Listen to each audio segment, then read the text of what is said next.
If you're struggling with high levels of anxiety that is disrupting your daily life and keeping you from being able to feel peace, feel calm, feel normal, this is going to be probably one of the most valuable videos that you ever watch, especially if you feel like you haven't gotten super far with the common sense methods to try to handle the anxiety, like medication, talk therapy, or, just other coping mechanisms like journaling, meditation, exercise, and supplements. You absolutely need to see what I'm about to teach you. Okay, now the reason is I'm about to share with you the exact three-step method that I've used to help 513 clients reduce their anxiety by at least 75%, and typically in an average of 90 days. And they're able to keep it that way, all without having to change their diet, their exercise, the routine, without having to, dredge up everything from their childhood, without having to use a bunch of wimpy coping mechanisms. And they've been able to do this with only having to implement really a couple simple strategies for a few hours a week, right, that produce very powerful immediate results. Now, this is not going to be like any typical webinar you've attended before, where the instructor gives you just like basic common sense answers that you could find anywhere else. I'm doing something different in this video. And what I'm doing completely different is I'm going to be walking you through the exact story of a real life client.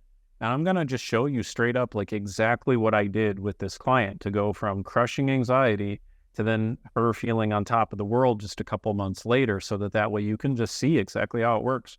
And you're going to learn the exact three-step proprietary method that we use with all of our clients.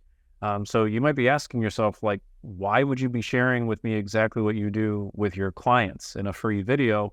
The answer for me is real simple, right? I just want to be very transparent. I want to convince you I can actually help you by helping you in advance, giving you clarity on what you really need to know. Because if I can really help you in advance and get you clarity, chances are you'll want to use the method that we teach. So is that fair enough? Hope so. So now you're probably wondering at this point, who the hell is this guy, right? What qualifies him to teach me, about reducing my anxiety? And that's an incredibly smart question for you to be asking. So just let me introduce myself in 60 seconds real quick. My name is Ty Hicks. I dealt with severe anxiety for years to the point that it made me really depressed and suicidal even. And I had a plan to take my life that was interrupted, and I was hospitalized. I started using the traditional means of therapy, started getting put on medication right away to try to help my situation. And the problem is they just didn't really work for me, and I thought I was basically destined to live with anxiety and depression forever. That's really what I thought. But I kind of decided internally, like, I'm not going to tolerate that. I'm not going to have a future that's destined to be anxious and depressed. And after a lot of research, I stumbled upon the concept of retraining the brain to think and feel calm and content by default, which was really intriguing to me. And after a lot of testing and refining, I found a series of steps that worked really well for me.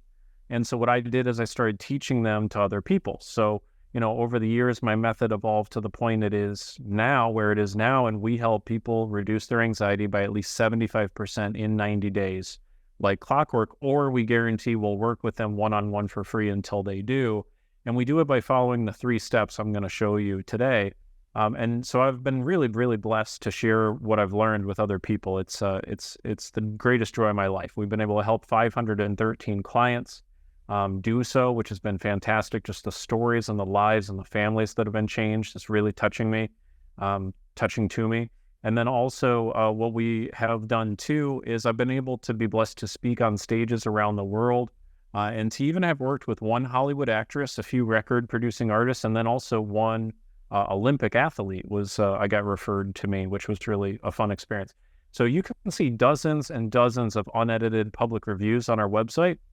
So you can see what other people have to say about us. You don't have to take my word for it, but in case you're curious, go listen to our interviews of our clients. And now to show you exactly how our method operates, I'm going to walk you through exactly what I did with a particular client. It was a particularly difficult case.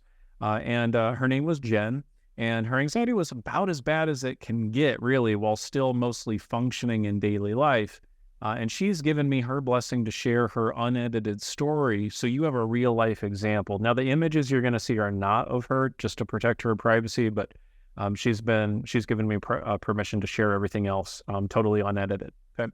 Now, Jen was pretty much anxious from the moment she woke up until the moment she went to bed before, I met her.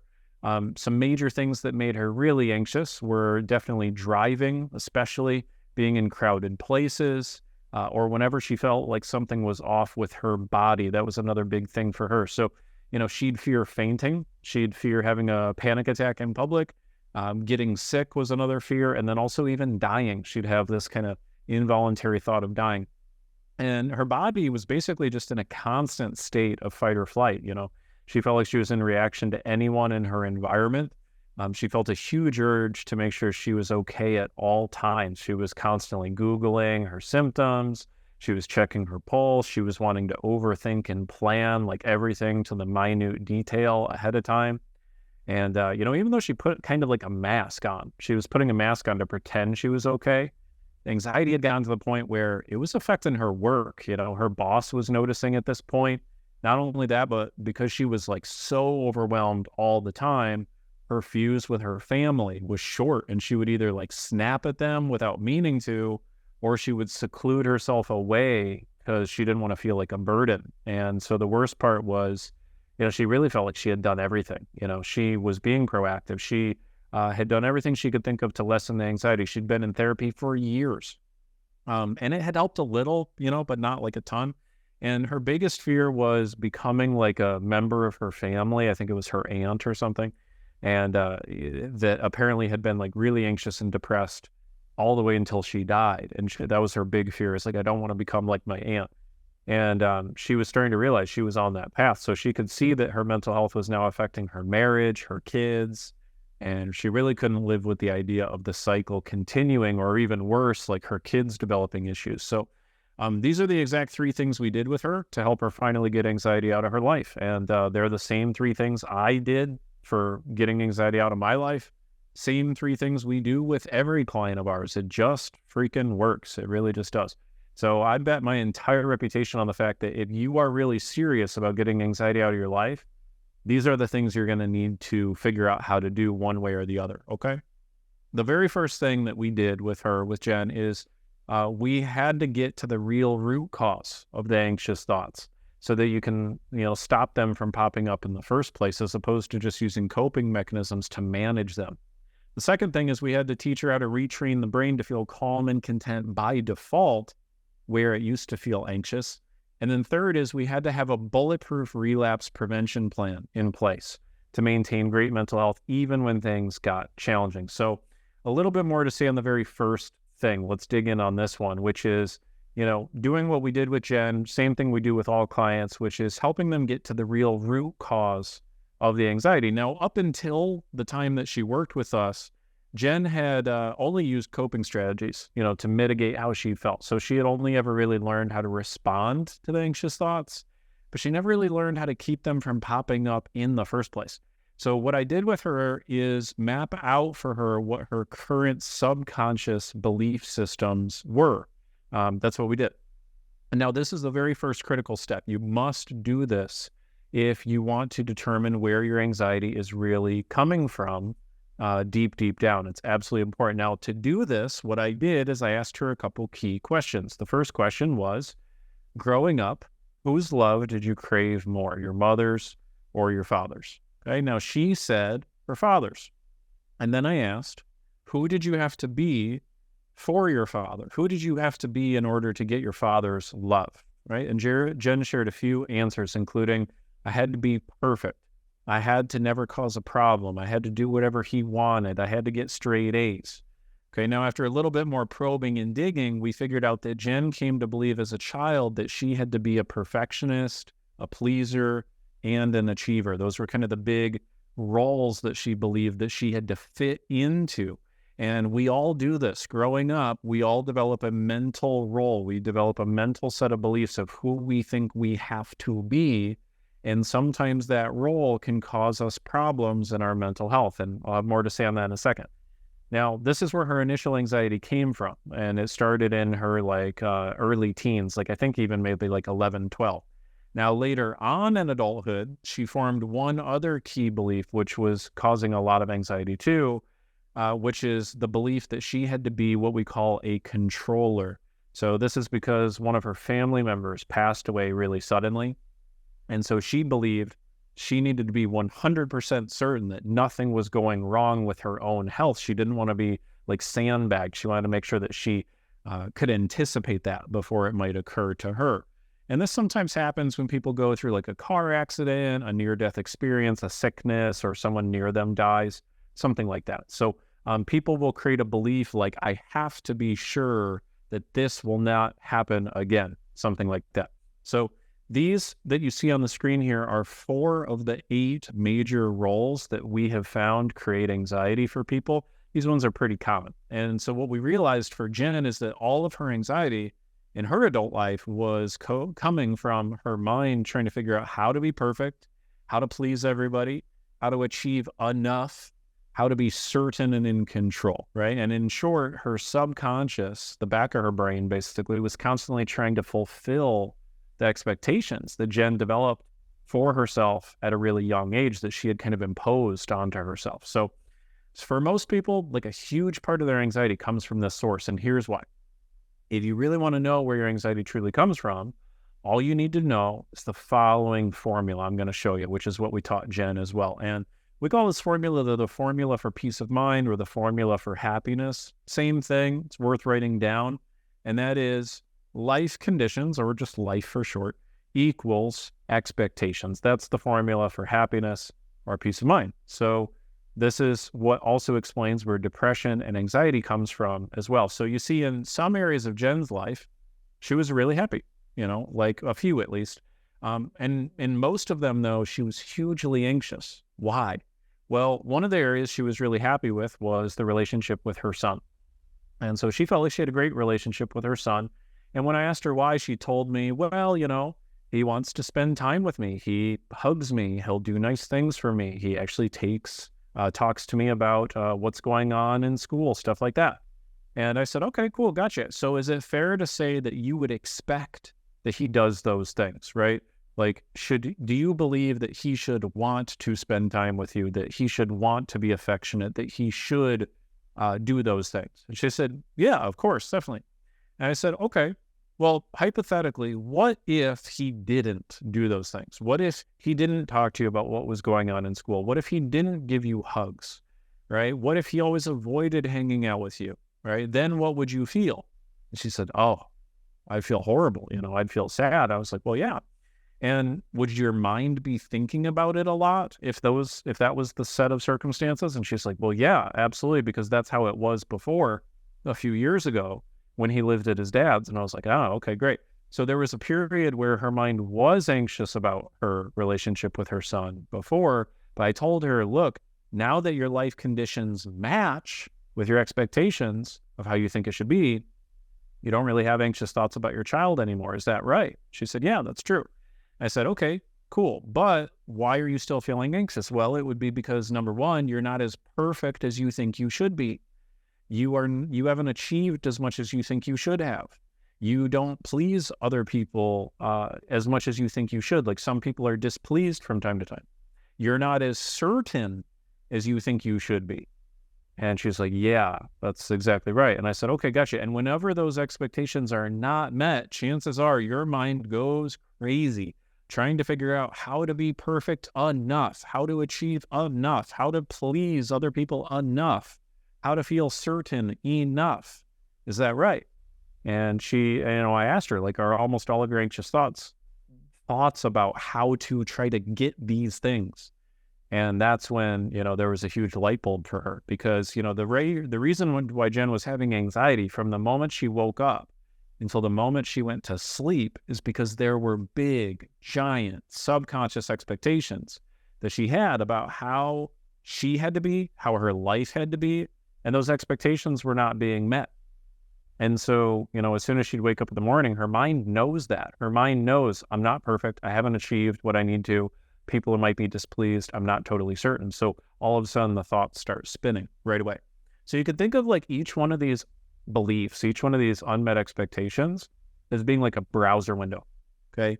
And imagine each one of these is like having a browser window open on your computer. Now, The more you have open, the more lagged down the machine gets until it can't process anything else and it starts glitching. So I told Jen to remember like one thing for as long as she lived, and that was this. You will have anxiety in direct proportion to how many subconscious beliefs are in conflict with your life. And until you identify what each one of those subconscious beliefs are and resolve them, you have no chance of getting rid of the anxiety. Right? And the thing was, when we started doing this work together, she wasn't even aware of 70 to 80% of these beliefs. That was the really crazy thing, right? So we had to dig them out, and I'll talk more about that in a second. But anyway, I told her that another simple way to think about this is to think of this formula kind of like a scale. So if your life is in balance with your expectations of how you think it should be, you're going to feel peace. You're going to feel generally happy. If the scale is a little out of balance, you'll feel a small amount of pain. You might be frustrated or a little sad.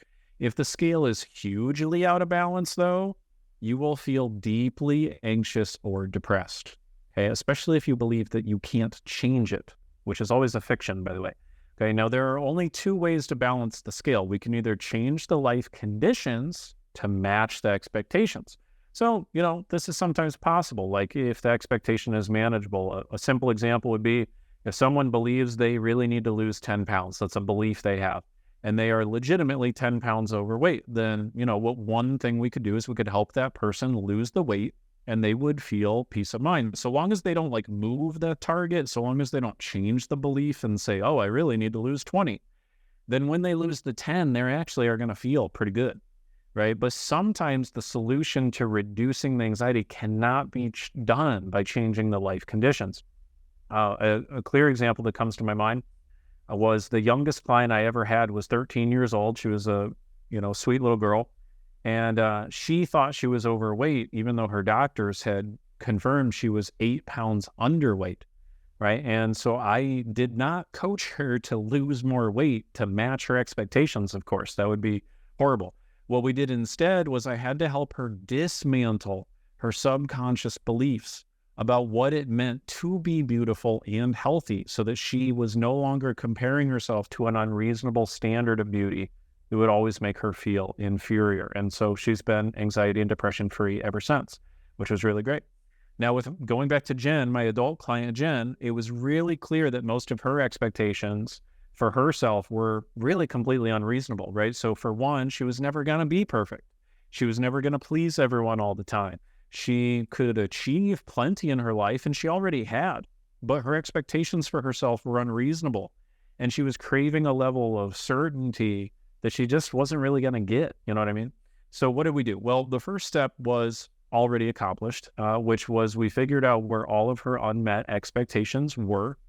Then we figured out what was causing all of the intrusive thoughts. By doing so, by figuring out those beliefs, now we could move on to step 2, right? Which is retraining the brain to think positively and to feel calm and content by default.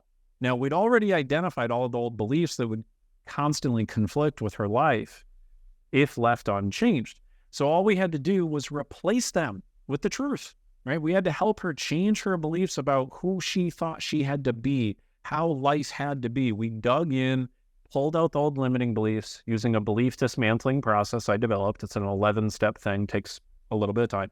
And we replaced them with the truth. Now, Jen learned how to reshape her entire way of looking at the world so she could feel true peace of mind, even when she wasn't perfect, even when she wasn't achieving anything, even when someone was displeased around her, even when things were uncertain. Right? Because the real thing that Jen had to realize was this: she wasn't feeling anxious because she wasn't perfect. People were displeased, etc. She was feeling anxious because she believed in her gut that she had to be perfect, that she had to achieve at monstrous levels, that she had to please everybody, that she had to be totally certain of everything before it happened. It was the beliefs of I have to have something that I cannot have that creates unstoppable anxiety. And those were the beliefs we had to get rid of. Now, the way that we trained her brain to no longer do that is through a process we call detailed pattern mapping. And it is super, super simple. Now, here's what we do. We take a simple day in the life of a client. And what we do is we map out every single trigger that typically causes them anxiety. For most people, it's somewhere between 3 and 6 things. Okay, now we also then map out every single thought that habitually emerges in response to the triggers. And then we map out everything we want to replace that old thought with. Okay, now every person has a specific pattern of anxiety that is wholly unique to them. And that's where you really need to pay close attention here, okay? Because for Jen, she already knew she needed to think positively, but that was never enough. Like that general advice she got with traditional therapy was never good enough, right? And this is why, you're about to see why. The reason a lot of people don't get very far with standard coping mechanisms, such as using like positive self-talk or visualization, is those strategies are far too general to have a lasting impact. They're not customized for the individual's nervous system. So for Jen, we learned that her specific pattern for feeling anxiety went like this. One of her biggest triggers was her making a mistake. So it would start with the trigger, and as soon as she would make a mistake, a series of nuanced things would happen in her brain that would make her anxious. Everybody has a pattern like this, but they're all different. So for her, the very first thing that would happen, and she wasn't even aware of this until we mapped it out, right, is she would visualize something. She didn't know that she did that, but she would visualize not just anything, but a look of disappointment from either her boss or her husband or whomever she was worried about upsetting, okay? Then almost immediately she would hear her mother's voice within milliseconds saying to her, something like, you should be more careful. Then what would happen is her own voice would come in a little bit louder and say, like, what's the matter with me? As all of this was happening in milliseconds, she would then slouch her shoulders, right, shorten her breath, and then fidget her hands. And that's when she was in full-blown anxiety. It was this 5-step process. Happened every time. Now, since Jen wanted to feel content and confident instead, here's what I did. I had her recall a specific time where she felt that way at a high level. And we used that memory to unpack exactly what her mind did that enabled her to feel that way. So that way she could recreate the pattern whenever she wanted. So Jen was completely unaware of what her mind specifically did to make her feel how she wanted to until we did this process. So for her, what did it was first imagining a situation going exactly how she wanted, but she had to do it as if she was already there in the moment. That was the key. Otherwise, she had done lots of visualization before, but she never figured out that for her, the only way her brain responded is if she really put herself in that moment as if it was already happening, okay? Not only that, but we learned through a lot of testing that her nervous system responded well to especially visualizing the faces of the people that she was impacting. So imagining herself getting a promotion and everybody being happy in her family and like taking her family on vacation, that really made a big difference. Then there was a very particular part of dialogue that had to come in. So she had tried positive thinking generally before, but she never learned what specific words triggered her to feel how she wanted to feel. And what we figured out was I've got this, was a really common, simple one she could access whenever she wanted, but it had to be in a casual voice. She had tried a lot of like, I've got this, I've got this, I've got this before. That didn't work. We had to do a casual kind of matter-of-fact voice, and that immediately made her feel content and confident. Now, for some people, it's the opposite. Different tones work for different people, different volume, different words. Okay, so that's why we have to map it out specifically for each person. So she would also pull her shoulders back, she'd deepen her breathing, and she would smile. Okay, and by doing this, I did testing with her where I would have her go into feeling anxious, and then I would have her do these 6 things, and she immediately would feel content and confident. And so what she did is she started to practice these 6 things in her daily life, and she started feeling content and confident on demand because she finally knew her own formula. So this detailed pattern mapping process usually takes about 2 hours really to do it properly. That's why we always do it on our first session with our client or within the first week. And it sets people up really, really well because now by them knowing exactly what they need to do, they can activate how they want to feel when they want to feel it. Now, people usually have more than one pattern. They usually have 3 to 6. And so Jen had a few more than this, but obviously for the sake of time, I'm just showing you the main one. This was what took hold for her about 50% or more of the time. Now, if we're really serious about dramatically reducing or eliminating anxiety from someone's life, we have to map out every single pattern and exactly what to replace it with so we can train the brain to do the new thing instead of the old thing. And that's the only way to really get it out of your life. Now, by the end of the process, we did this with Jen we always have the same result, which is, she finally now had a user's manual for her brain. So I kind of like to think of it like that silly Disney movie Inside Out. If you've ever seen it, it's a funny one worth watching. And, it's like there was that control panel in her brain, but she never had a user's manual for it. And now she did. By us walking her through and testing, does this work? Does that work? How does this go? How does this go? In an hour and a half, she was finally able to know exactly how to stop feeling anxious, exactly how to start feeling content and calm, and how to do it in 3 to 5 simple steps she could activate in about 10 to 20 seconds. And that was why it was so powerful. Before, she was just in the dark. She had no clue what to do. It's not that she couldn't get the anxiety handled, because that's what she believed. She thought, oh, I'm just going to be anxious forever. No, she just never knew the user's manual for her brain, right? And so now she knew what steps would activate her feeling content and confident in her nervous system. She could feel how she wanted to feel by shifting into it. Now, this is where every person's different, all right? So for example, we learned with Jen, changing the words of her internal dialogue only made about 10% difference. Changing the tone and the volume of the internal dialogue made about a 70% difference. So we gave her tools for that. Some people are the opposite though. So that's where you never really know until you test every single possible strategy. Also, for her, in most situations, she didn't visualize anything at all, like I said, but in some situations she did. So we had to specify tiny changes for each environment that might trigger one of her old ways of thinking to come back. And we had to prescribe a clear alternative for her brain to do instead. So she was prepared for whatever came in life. So she actually knew a direct, clear plan of what to do in each situation. And when she had done therapy before, all they told her was to try to think more positively and to watch her internal dialogue. And no wonder she didn't get very far with such general advice, because at most she had only ever changed like 10 to 20% of her internal pattern, never 100% of it. And in this single session, she was able to go from totally anxious to totally content within 60 seconds by activating this new pattern in her system. Now, I want to be very clear. She wasn't able to stay in that content and confident state from day one. It's not like a light switch. It's more like a dimmer switch thing. So we map out exactly what makes the client feel content and confident on day one.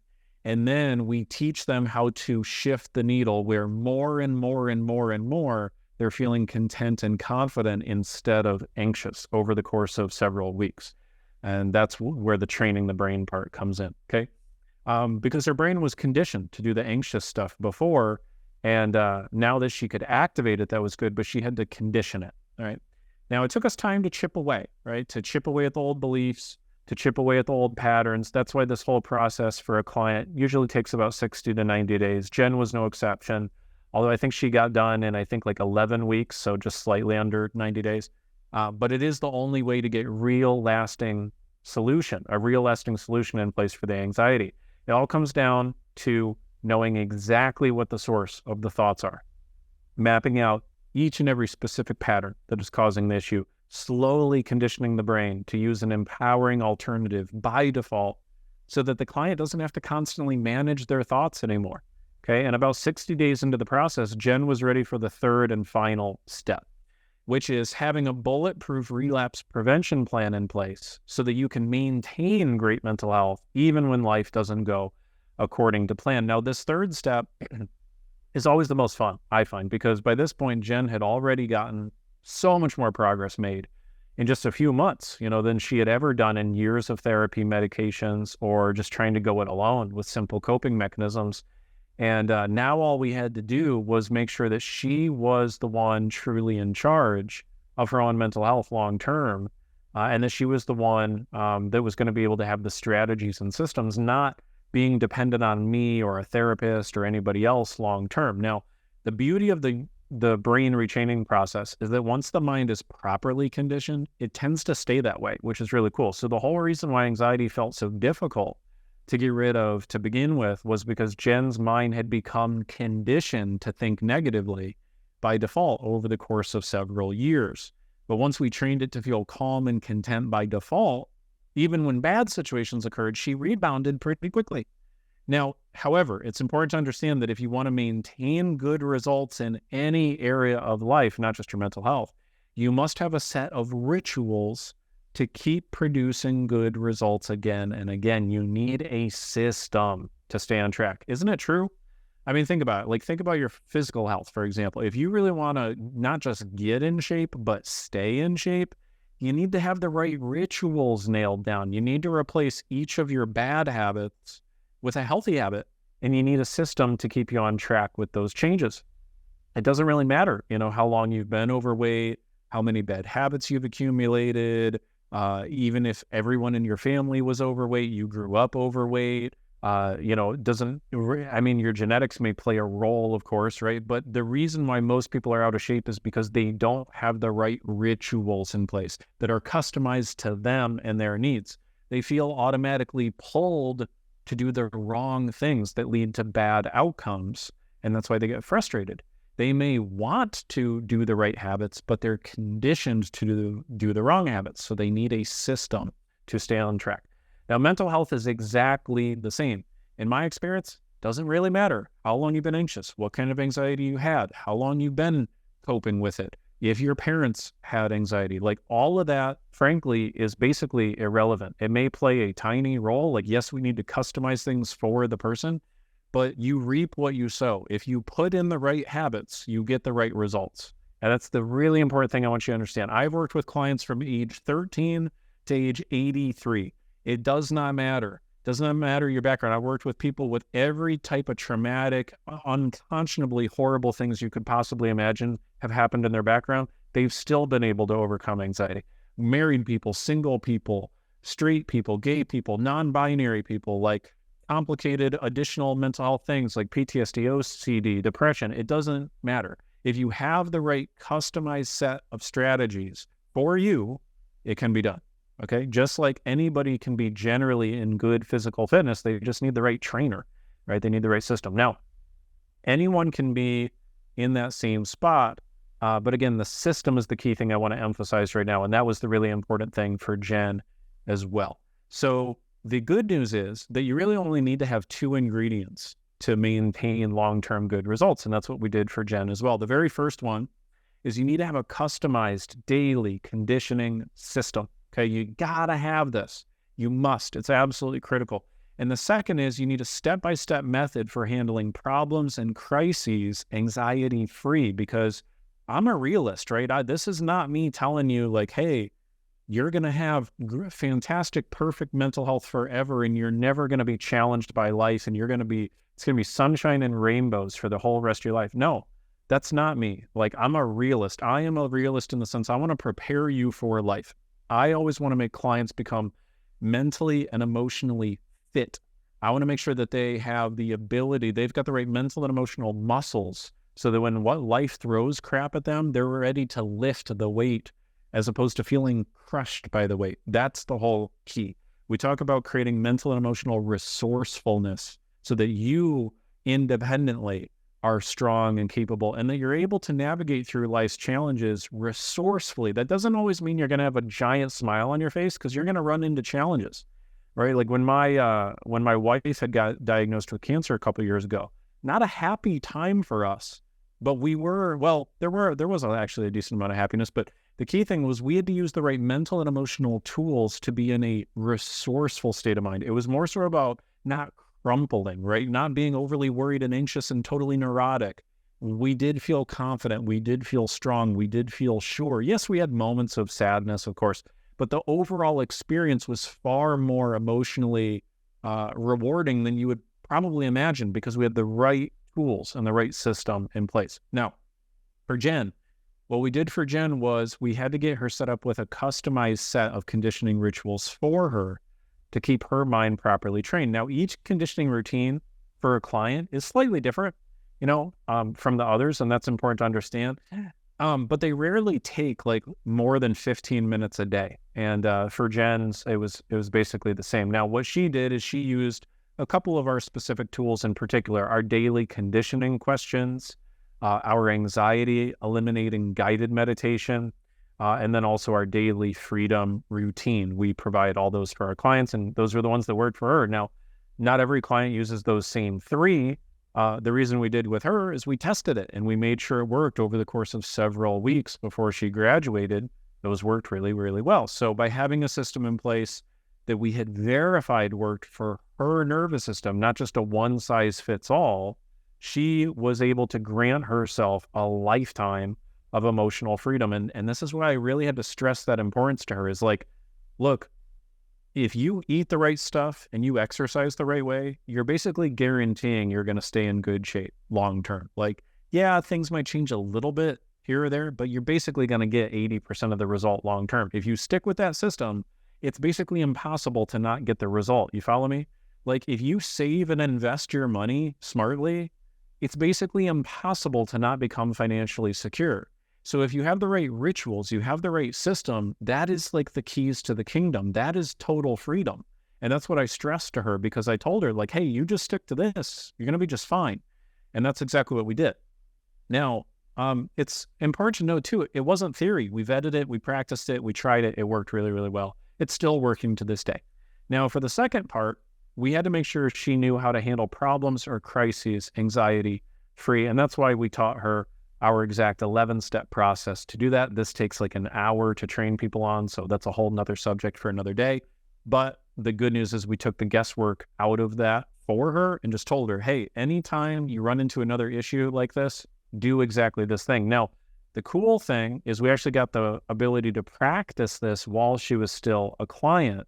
So she developed the mental and emotional muscle of dealing with a real life problem without anxiety, because she got laid off in the middle of the program. Now, when that happened, her mind did what all anxious minds do when they run into what we call a curveball situation, which is they want to focus on what they fear will take place in the future, right? Now, when this occurred, I explained to Jen that basically what she was dealing with is what we call a spin. And she was like, well, what's a spin?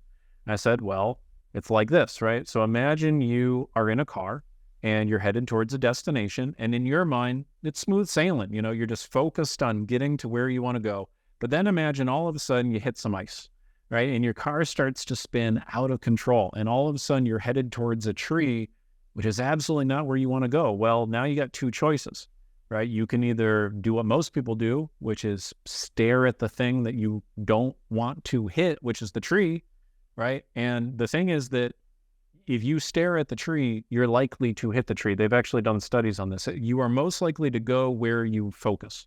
So if you focus on the tree or hitting the guardrail or whatever, that's where you're more than likely going to go. The second choice, however, is not automatic. It's not necessarily easy in the beginning, but you can train yourself to do this by default.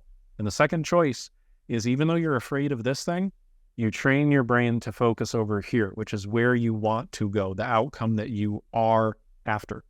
And the thing is, when you focus on the outcome that you're after, you're able to pull yourself out of the spin and get back on the road, metaphorically and literally.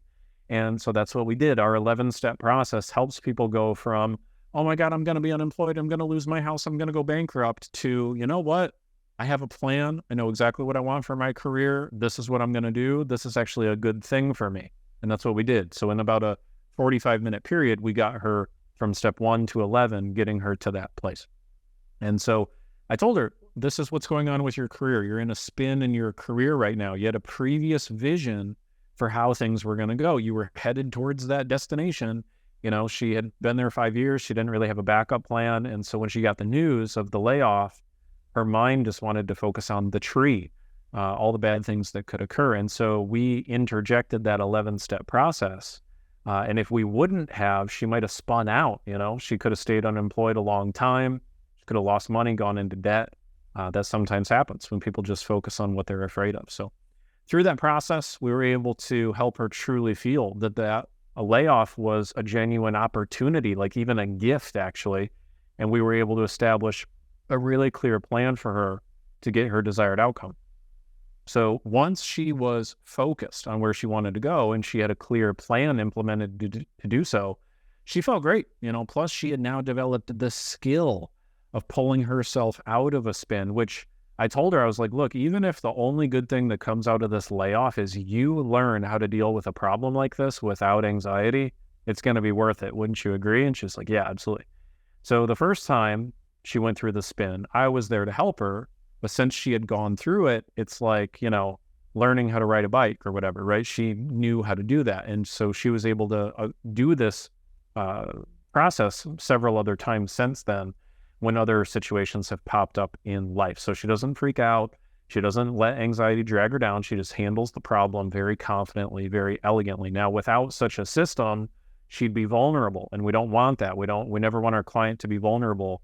We want them to really be able to maintain a life without anxiety debilitating it long term. So, she would potentially have good mental health when things are good without a system like this, but the anxiety could come back when something disruptive takes place. And this happens a lot for people. Sometimes they feel like they get their anxiety like under control, and then like COVID hit and all of a sudden like now they're feeling crazy, or a family member gets sick or dies, or they lose a job, or they have a kid, or they get pregnant, or whatever it is.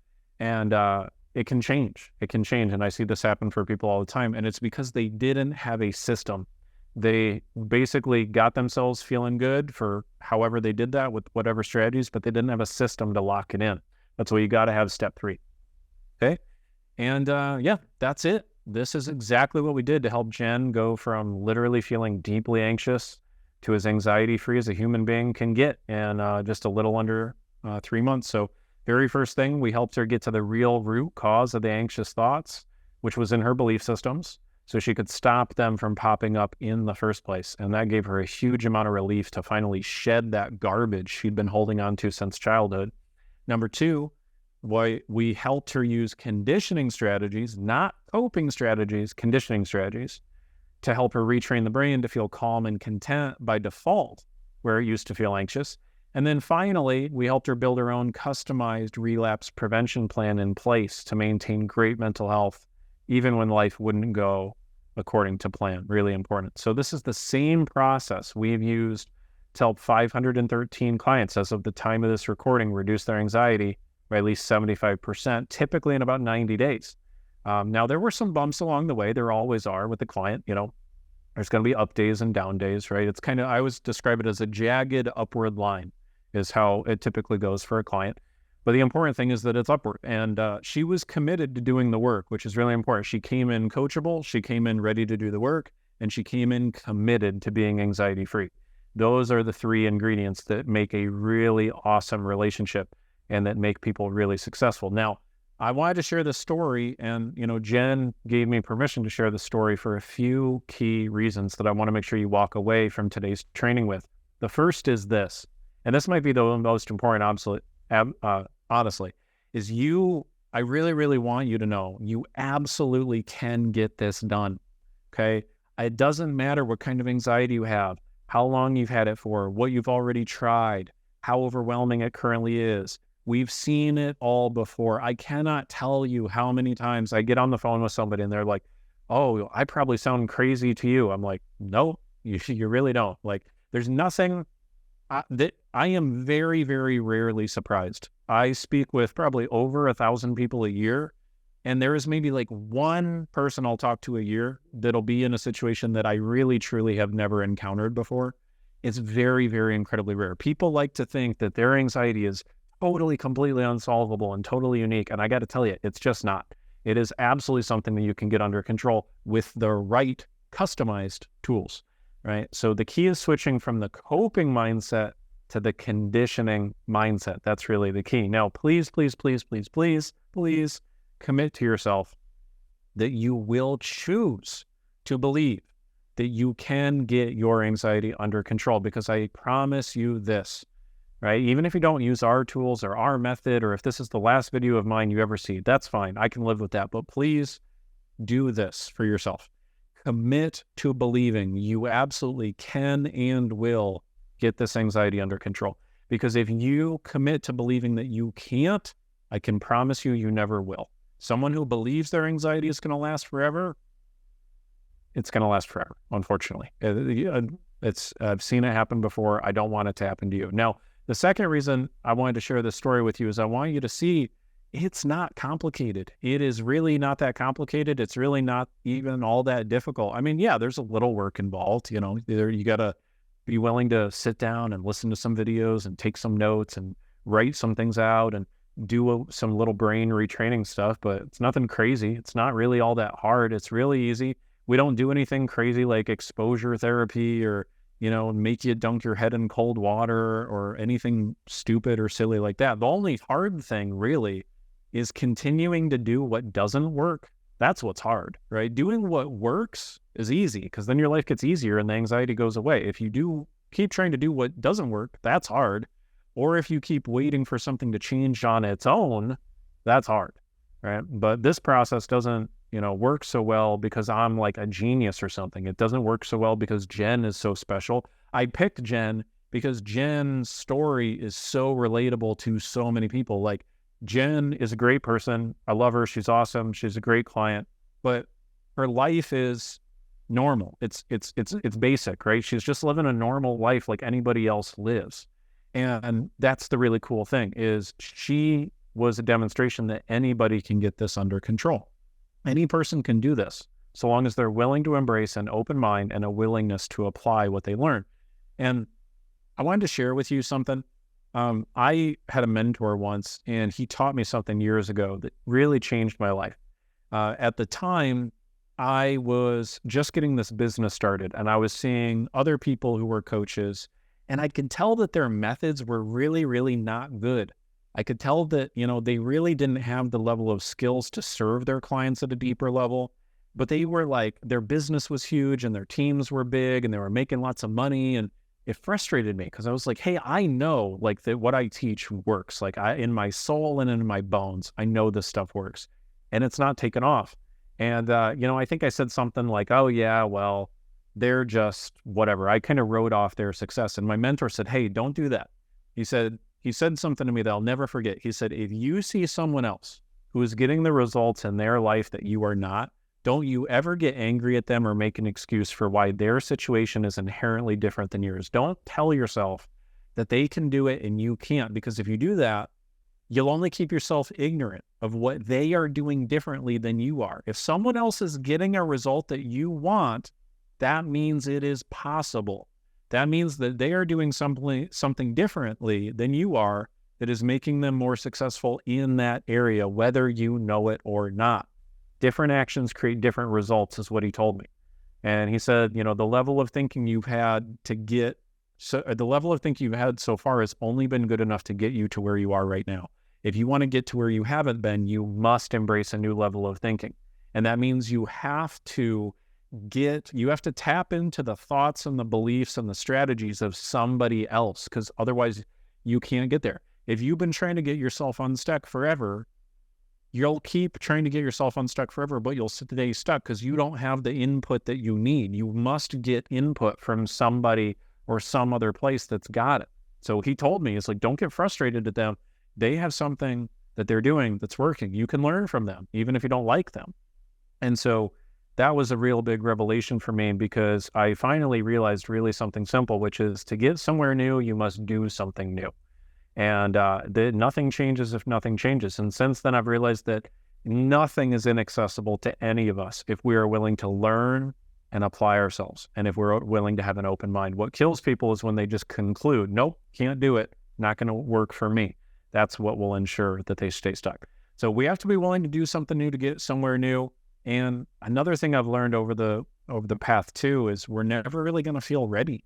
You know, if we wait to feel totally ready, if we wait to feel 100% certain, we will spend our whole lives waiting and we'll be in pain because we'll regret not having taken action sooner. Yes, the road can be more challenging for some than others, but that doesn't really matter in the end. You know, all that matters is that you absolutely can be the one in charge of your mental health if you choose to learn how to do so. But no one's going to hand it to you, right? Like, you got to step up, you got to reach out, you got to grab it. right? And I hope you really found this helpful. If you'd like to learn how my team and I can help you implement this 3-step method, just like we did for Jen, all you got to do is just book a free quick call with me at mentalhealthcoaching.com. All you got to know, all we'll do on that call is real simple. I'm going to get to know your situation in more depth. I'm going to help you see your blind spots, why you're feeling stuck currently. I'm going to give you 2 to 3 actionable things you can do right away. And then we're going to talk through what it would look like to use our method in your system, as a system in your situation. So what that would look like specifically for you. And to let you know also, for the people that we take on as clients, because we get questions about this whole 75% thing all the time.